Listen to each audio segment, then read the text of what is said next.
우리 성경 말씀 고린도전서 1장 18절부터 25절입니다. 1장 18절부터 25절에 있는 말씀까지 함께 보겠습니다. 십자가의 도가 멸망하는 자들에게는 미련한 것이요 구원을 받는 우리에게는 하나님의 능력이라. 기록된 바 내가 지혜 있는 자들의 지혜를 멸하고 총명한 자들의 총명을 폐하리라 하였으니 지혜 있는 자가 어디 있느냐 선비가 어디 있느냐 이 세대의 변론자가 어디 있느냐. 하나님께서 이 세상의 지혜를 미련하게 하신 것이 아니냐. 하나님의 지혜에 있어서는 이 세상이 자기 지혜로 하나님을 알지 못하므로 하나님께서는 전도에 미련한 것으로 믿는 자들을 구원하시기를 기뻐하셨도다.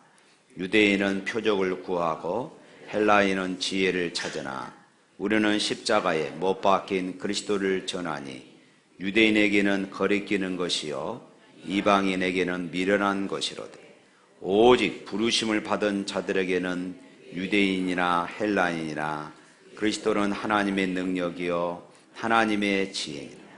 하나님의 어리석임이 사람보다 지혜롭고 하나님의 약하심이 사람보다 강하니라. 아멘. 여러분들의 후원과 여러분들의 기도 가운데 탄자니아 은혜 중에 잘 마쳤습니다. 28명 모두가 건강하게 잘 다녀왔어요. 특별히 이번에는 오병규 집사님이라 하신 분이 계신데 이분은 휠체어를 타고 하반신을 쓸 수 없기 때문에 휠체어를 타고 탄자니아 그 선교 일정들을 다 마쳤습니다. 그래서 여러분들 중에 나는 건강이 좋지 않아서 못 갑니다 하신 분들 도전을 받으시기를 바랍니다. 이번 선교의 핵심은 우리가 항상 하는 예배당 건축하고 건축한 예배당을 헌당하는 그런 헌당 예배, 그리고 또 축구대회, 특별히 이번에는 우간다에 흑염소 목장을 세우는 것과 그리고 제2센터에 14만 평 그 부지에 초등학교를 세우고 지금 현재 유치원이 세워져 있고 금호동 영성교회에서 지금 2센터 교회를 지금 짓고 있습니다. 그리고 그곳에 초등학교를 세우고 앞으로 중고등학교, 아까 간증에서 나왔죠. 명품 중고등학교를 세우려고 그럽니다. 그리고 더 나아가서 대학교까지 그런 꿈을 가지고 있습니다. 이번 선교의 핵심은 바로 이 예배당 헌당과 그리고 우간다의 목장을 건축하는, 목장을 이렇게 세우는 것, 그리고 이 센터에 초등학교를 세우는 것이었습니다. 저와 세 분의 집사님들은 빅토리아 호수 뒤쪽에 있는 부코바 교회, 우리가 세운 5번째 교회죠. 그쪽이 너무 멀기 때문에 한 팀으로 움직이지 못하고 이번에는 2팀으로 나눠서 제가 그쪽으로 해서 우간다까지 다녀왔습니다. 우간다를 갔던 이유는 이곳이 우리나라 가을 날씨와 너무나도 이렇게 흡사합니다. 아프리카이지만은 그렇게 뜨겁지 않고 아침 저녁으로는 선선하고 낮에는 좀 뜨거운 그런 날씨. 그리고 이것은 아프리카이면서도 불구하고 물이 많기 때문에 초목이 우거진 그런 나라였습니다. 그래서 이곳에 이 흑염소 목장을 했으면 좋겠다. 그래서 한국의 이 성지교회 집사님이신데 이분을 이렇게 모시고 그곳에 함께 갔습니다. 그래서 그분이 가지고 있는 기술, 한국의 그 우리양의 흑염소를 탄자니아, 우간다에 접목해서 탄자니아와 그리고 우간다의 선교에 아주 중요한 그런 요충지를 만들려고 하는 이런 계획을 세우고 뿐만 아니라 이것이 더 잘 되면 나아가서 우간다 정부와 협력해서 축산대학을 이렇게 세워서 청년들에게 기술을 보급하고 또 그런 비전들을 세워나가는 그런 꿈을 설계하고 왔습니다. 그리고 케냐 나이로비를 경유해서 다시 탄자니아로 들어와 제2센터에 갔습니다. 이곳에는 14만 평이 되어 있죠. 그곳에 지금 유치원 그리고 예배당에 세워졌는데 학교가 아주 막막합니다. 학교를 세우는데 한 3억 원 드는데 한 개인이 세우기도 그러고 우리 교회가 감당하기도 그러고 그렇게 쉬운 그런 금액이 아니었습니다. 근데 이번에 갔던 집사님 한 분이 이곳에 학교를 세우는데 그렇게 한 사람이 또 한 교회가 감당하기 부담스러우니까 한 사람이 한 교실을 감당하면 어떻겠습니까? 그래서 한 사람이 1,000만 원씩 우리 교회를 짓는 것처럼 1,000만 원씩 한 교실을 담당해서 한 30명만 우리가 그 헌신자를 모집하면 좋겠다. 그래서 앞으로는 당분간 2년 동안에는 예배당 건축을 좀 자제하고 우선 가장 급한 것이 학교를 세우는 것이다. 특별히 그 지역은 우리나라 같으면 신도시입니다. 신도시임에도 불구하고 그곳에는 의사들이나 교수들 그리고 탄자니아 부유층들이 그곳에 이사 와서 지금 신도시를 이루고 있습니다. 그러니까 그곳에 아주 엘리트들, 양질의 크리스찬들을 훈련시킬 수 있는 아주 요충지가 되는 것입니다. 그래서 그곳에 이제 학교를 세우기로 계획을 세우고 이번에 이제 선교사님이 한국에 왔는데 강주에 내려오면은 보다 더 구체적인 이런 계획들을 세워서 이런 계획들을 이제 앞으로 2년 동안 완성해 나갈 것입니다. 혹시 여러분들 가운데도 감동이 되신 분들은 이제는 예배당 건축은 잠시 뒤로 미루고 학교 세우는 일에 헌신할 수 있기를 바랍니다. 탄자니아 선교의 꽃이라고 할 수 있는 것은 우리 샘물교회의 교회대항 축구대회입니다. 이번에도 아까 우리 영상 보셨죠? 주최 측 추산 몇 명이요? 참 잘못 보셨습니다. 주최 측 추산 2만 명, 경찰 추산 3,500명. 작년에는 2,000명 참여했는데 이번에는 제가 100명 단위로 한번 세어봤습니다. 3,500명이 넘더라고요. 어마어마한 사람들이 참여했습니다. 13개 교회가 작년에는 9개 교회였는데 이번에는 멀어서 오지 못한 교회들 저희들이 차별을 주어서 그 교회들이 함께 참여할 수 있도록 그렇게 했습니다. 그래서 13개 교회가 참여해서 아주 성황리에 마쳤습니다. 이번 축구대회를 하면서 마지막 시상식에는 그 많은 사람들을 앉혀놓고 그곳에서 복음을 전했어요. 그곳에서 예수 그리스도를 전했습니다. 영상에도 여러분 보았듯이 그들이 나중에는 주님을 영접하는 이런 기도에도 함께 동참하는 이런 모습들을 보면서 얼마나 감동이 되었는지 저절로 설교가 되더라고요. 저절로 설교돼요.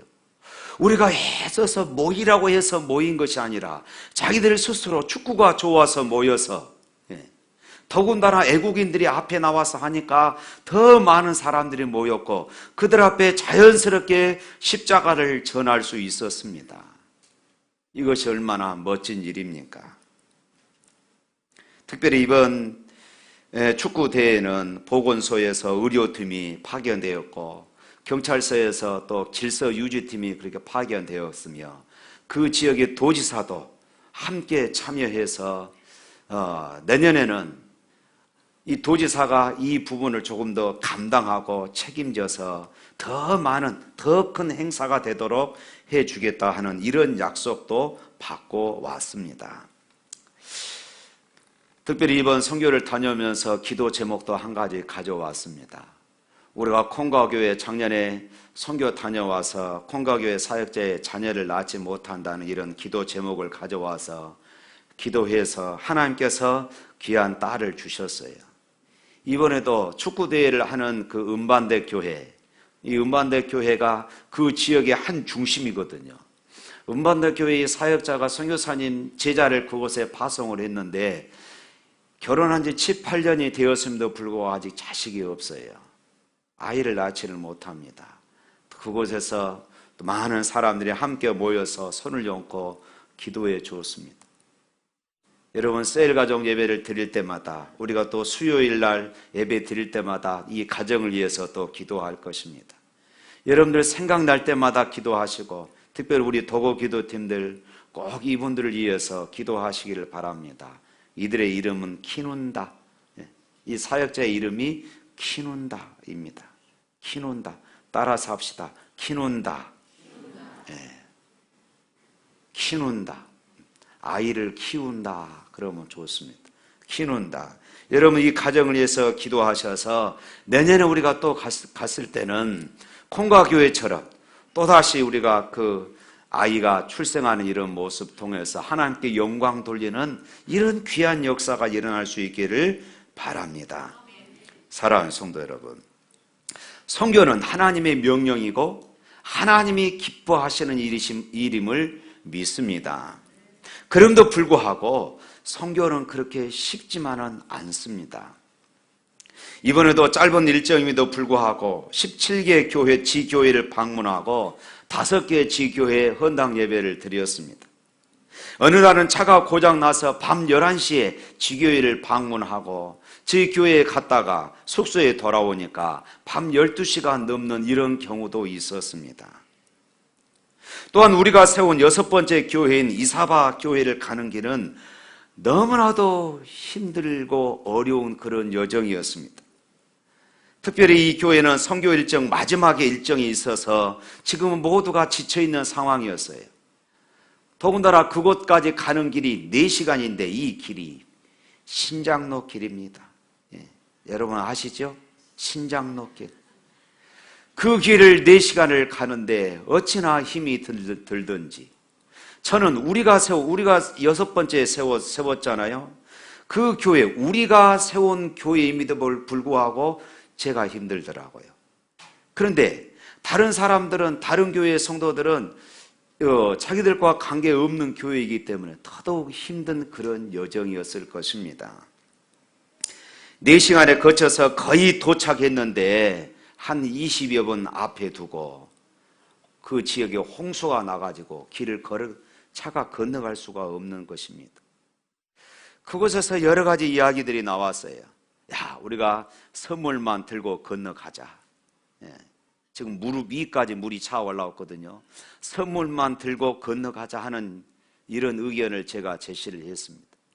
어떤 분이 너무 힘드니까 몇 사람만 건너가서 예배 드리고 오자 하는 이런 의견도 있고, 때로는 너무 힘드니까 어떤 분들은 그냥 돌아갑시다 하는 이런 말을 하신 분들도 계셨습니다.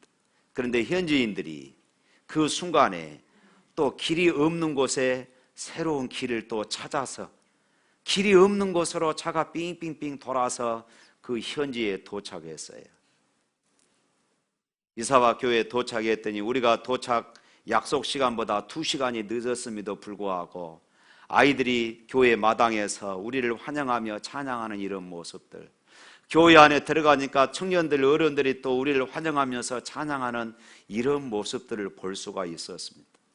저곳에서 예배를 드리고 나서 다시 3시간 또 신장로를 또 달려서 3시간을 또 더 달려가지고 숙소에 도착하니까 밤 11시가 넘었습니다.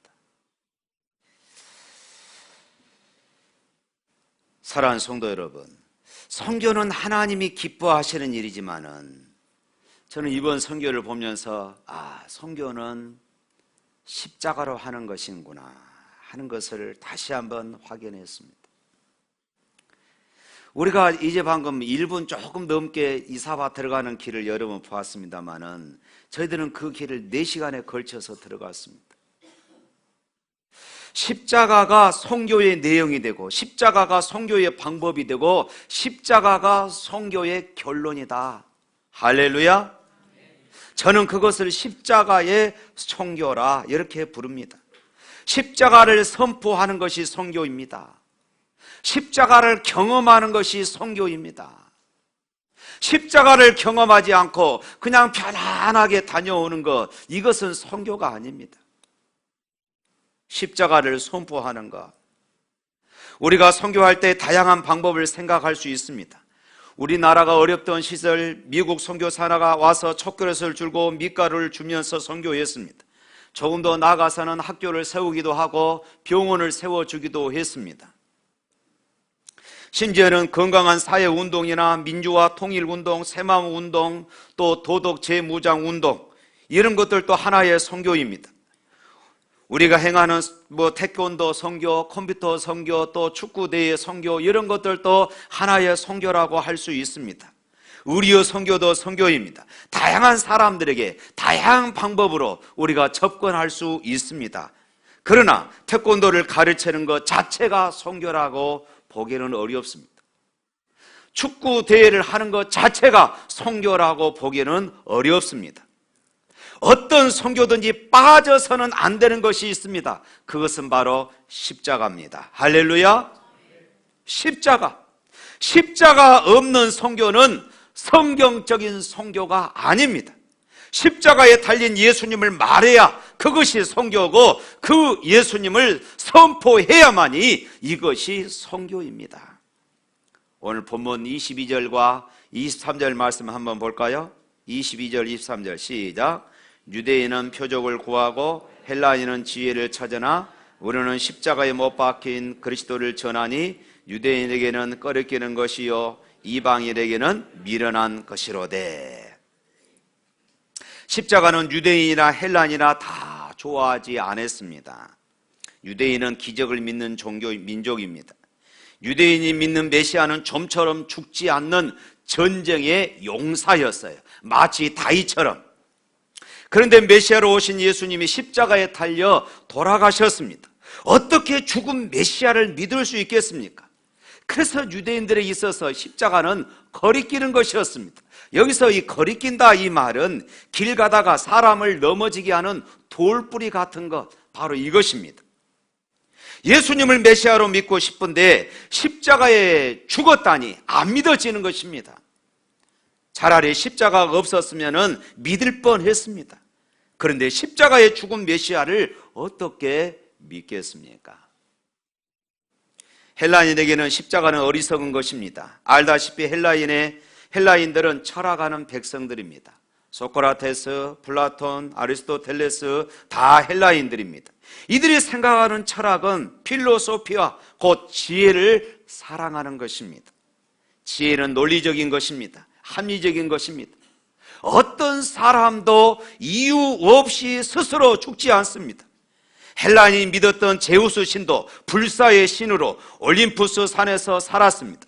그런데 바울이 와서 말하기를 본래 예수님은 하나님이셨는데 사람의 몸을 입고 이 땅에 오셔서 스스로 십자가에 죽었다는 것입니다. 아니, 이것이 제정신으로 하는 말입니까?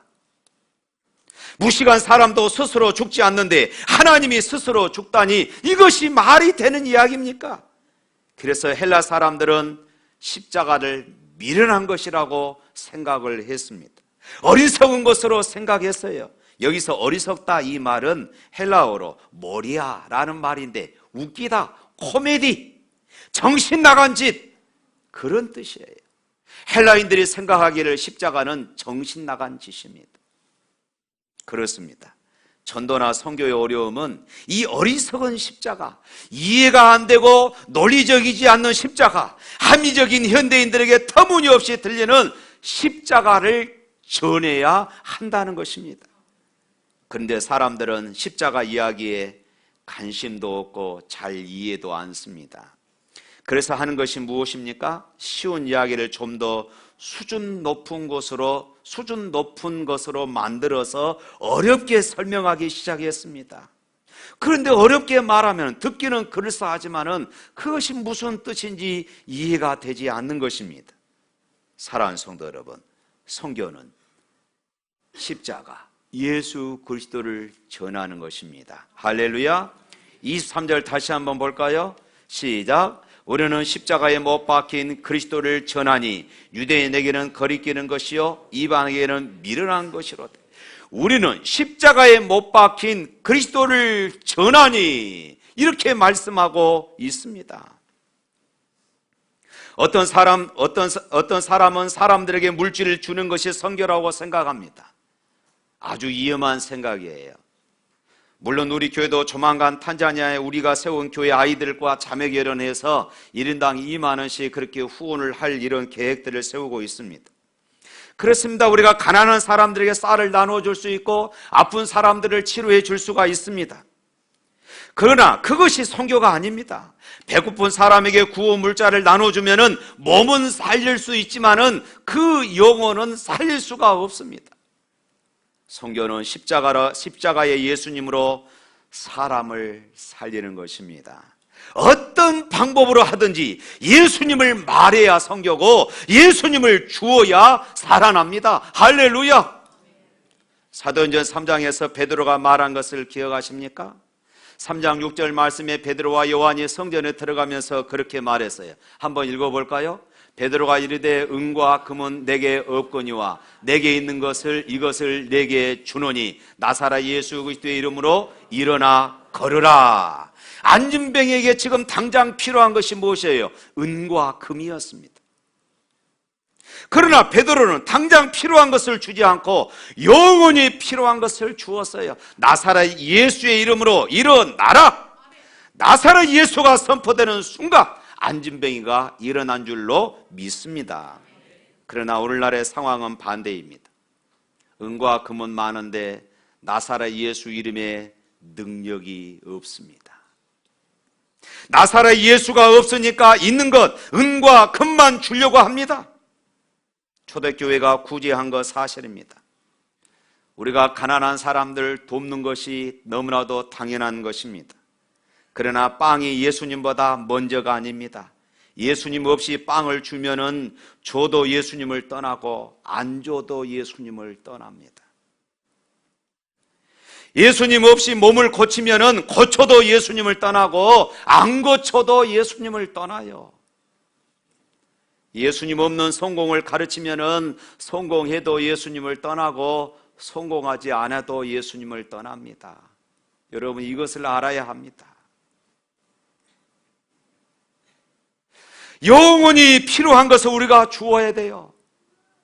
이 3절에 그러잖아요. 우리는 십자가에 못 박힌 그리스도를 전하니, 십자가에 못 박힌 나사렛 예수를 전하는 것, 바로 이것이 선교입니다. 할렐루야. 십자가에 달린 예수님을 전하는 것이 선교라면은 그 방법도 십자가의 방법으로 해야 합니다. 십자가가 선교의 내용이라면은 또한 선교의 방법입니다. 십자가는 예수님이 세상을 자기를 못 박는 그런 곳입니다.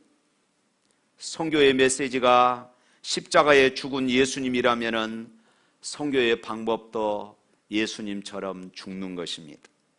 자기를 죽이고 희생하지 않는 것은 어떠한 경우도 예수님 십자가가 아닙니다. 에베소서 2장 14절에 있는 말씀 한번 읽어보도록 하십시다. 다 같이 시작. 그런 우리의 화평이신지라 둘로 하나를 만드사 온수된 것 그 중간에 막은 담을 자기 육체로 허시고, 자기 육체로 허시고, 자기 육체로 헐어야, 자기 육체를 헐어야 십자가입니다. 자기는 살고 남을 죽여서는 절대 십자가가 아닙니다. 예수님은 어떻게 했습니까? 십자가에서 자신을 죽였습니다. 그것도 죄 없는 자신을 죄인을 위해서 죽였습니다. 어쩔 수 없이 죽인 것이 아니라, 어쩔 수 없이 죽은 것이 아니라 살리기 위해서 스스로 십자가를 짊어지셨습니다. 십자가에 죽은 예수님이 우리를 살리는 복음의 메시아이면서 동시에 우리가 사는 방식인 것입니다.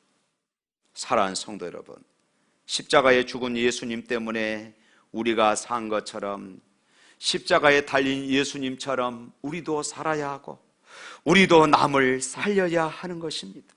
선교의 내용, 선교의 방법도 오직 십자가인 줄로 믿으시기를 바랍니다. 스티브 세인트 선교사의 영화 창끝에 나온 내용입니다. 옛날 우리 교회에서도 한번 보셨죠?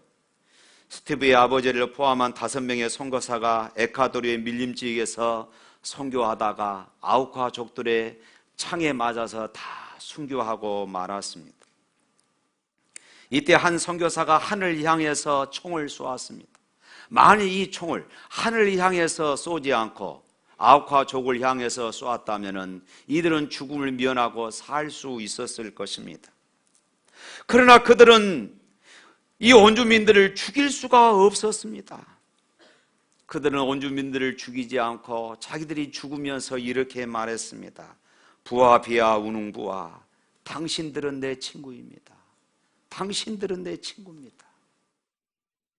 그들을 죽이지 않고 자신들이 죽어가면서 당신들은 내 친구입니다. 이것이 바로 십자가의 선교입니다. 십자가를 말하되 십자가 방식대로 말하는 것이 선교입니다. 예수님이 십자가에서 했던 바로 그것이 선교입니다. 우리 한국에 들어온 선교사들 거의 대부분 십자가로 선교했어요. 1886년 토마스 목사는 대동강변에서 복음을 외치다가 27살 나이에 목베임을 당해서 순교했습니다. 아펜젤레는 44세 때에 목보여서 배 타고 가다가 물에 빠지는 한 소녀를 구하다가 죽고 말았습니다. 존 헤론 선교사는 이질에 걸려서 한국에 온 지 5년 만에 만 33살에 33살의 젊은 나이로 죽고 말았습니다. 크리스마스 시를 만든 윌리엄 제임스 홀은 평양에서 35살의 나이로 죽어 양화진에 묻혔습니다. 서울 양화진에 있는 누비 캔드릭 한국 선교사의 묘비에 이런 글이 쓰여 있습니다. 내게 나눠줄 수 있는 1000번의 생명이 있다면 나는 그 1000번의 삶을 다 한국을 위해 바치겠다. 더욱더 우리의 가슴을 울리는 것은 이 누비 캔드릭 선교사님은 처녀 선교사님으로 오셔서 3개월 한국어 공부를 하다가 병에 걸려서 순교하셨던 것입니다. 그러나 선교사님의 이 순교의 피가 헛되지 않는 것은 이 선교사님의 순교 소식을 듣고 고국에서 듣고 더 많은 젊은이들이 한국 땅에 와서 복음을 전했던 것이에요. 내가 죽거든 나를 한국 땅에 묻어주세요. 조선을 위해서 한평생을 드린 러브스토리입니다. 이것이 바로 선교입니다. 이와 같이 선교는 열정과 비전을 가진 사람들에 의해서, 그리고 십자가를 말하고 십자가로 산 사람들을 통하여서 선교가 이루어지고 선교가 완성되어져 가는 것입니다. 사랑하는 성도 여러분, 우리가 즐겨 부르는 찬양이지요. 이제 내가 살아도 주 위에 살고 이제 내가 죽어도 주 위에 죽네. 이것이 선교입니다. 우리가 이 마음으로 산다면 우리 모두는 선교사입니다. 십자가에 못 박힌 그리스도, 그분이 우리 모두의 능력이고 그분이 세상의 소망임을 믿으시기를 축원합니다.